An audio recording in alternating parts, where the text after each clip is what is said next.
Comment passer d'une prise non stabilisée à cause du mouvement de la caméra à celle déjà stabilisée et on aura l'impression que vous avez filmé avec un gimbal? Eh bien, c'est hyper simple et ça sort des clics.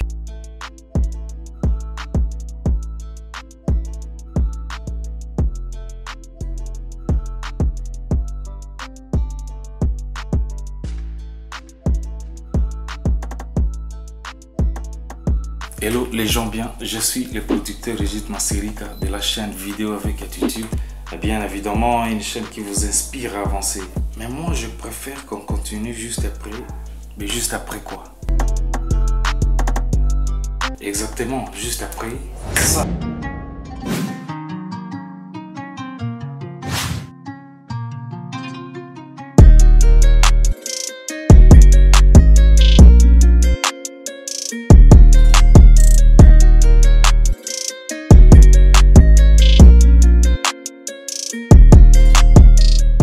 Aujourd'hui, je vais vous faire un petit tuto sur la stabilisation, non pas sur le lieu du tournage, mais plutôt en post-production.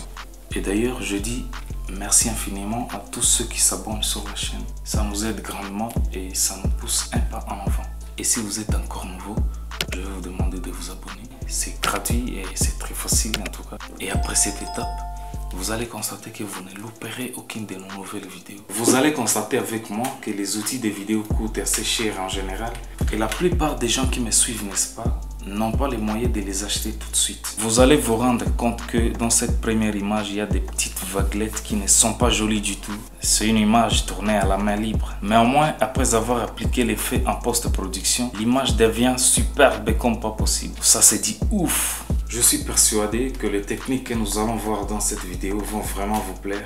À mon humble avis, il y a pas mal d'autres vidéos qui vont vous aider dans ce style. Personnellement, j'avais ce même problème. Des fois, j'ai filmé à la main libre et sans stabilisateur. Mais lorsque je suis tombé sur cet effet, ça m'a vraiment facilité la vie. Et je sais bien que nombreux ont ce même problème, mais rassurez-vous que c'est fini avec le calvaire. Nous allons directement sur Premiere Pro et sur ma timeline, j'ai 3 rushs filmés à l'Alpha 7 III. Le premier c'était sur ma route lorsque je voyageais. Le second c'était juste un vélo que j'ai pris en passant. Le troisième c'est un arbre fruitier. Je ne sais pas comment est-ce que vous l'appelez dans votre langue.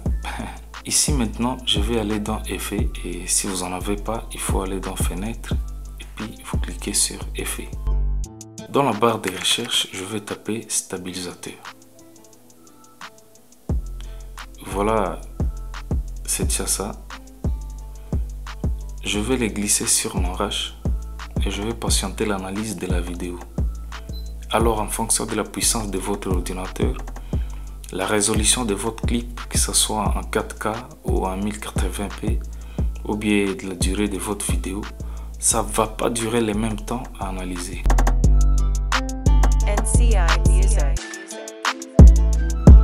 Une fois que Premiere Pro a fini d'analyser, il faut qu'on effectue les rendus de prévisualisation pour voir s'il y a déjà une différence. Il suffit tout simplement d'appuyer sur la touche Entrée et bien voilà.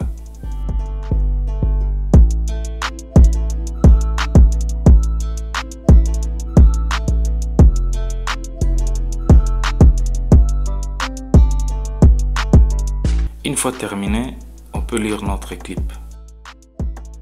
Je vais venir dans l'éditeur des boutons et je vais ajouter la lecture en boucle. Je vais cliquer sur OK, enfin je vais la sélectionner. Voilà, notre image est déjà stabilisée et c'est fini.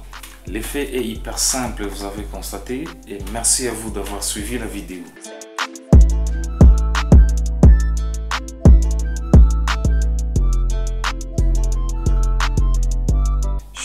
Pas satisfait jusque là. Vous avez vraiment terminé? Hop, hop, hop, hop. Nombreux vont croire que c'est fini, mais pas du tout. On peut faire mieux que ça. C'est pas encore la meilleure manière. Pourquoi? Parce qu'au niveau des lissages, c'est très important de l'ajuster pour ne pas avoir des petites vaguelettes dans vos vidéos. Et c'est aussi pour rendre la stabilisation plus naturelle. Sauf que 50% c'est beaucoup trop pour un bon résultat. Restez au moins à 10% et ensuite regardez la vidéo comme ça.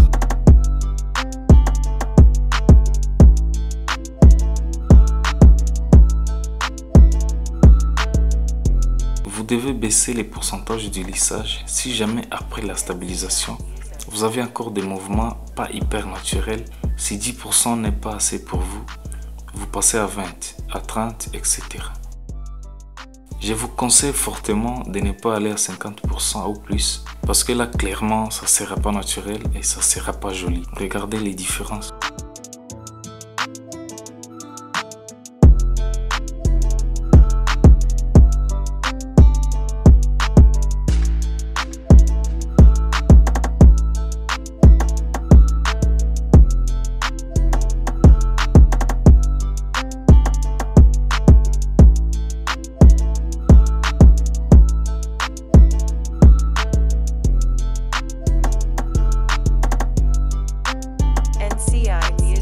Maintenant on a fini.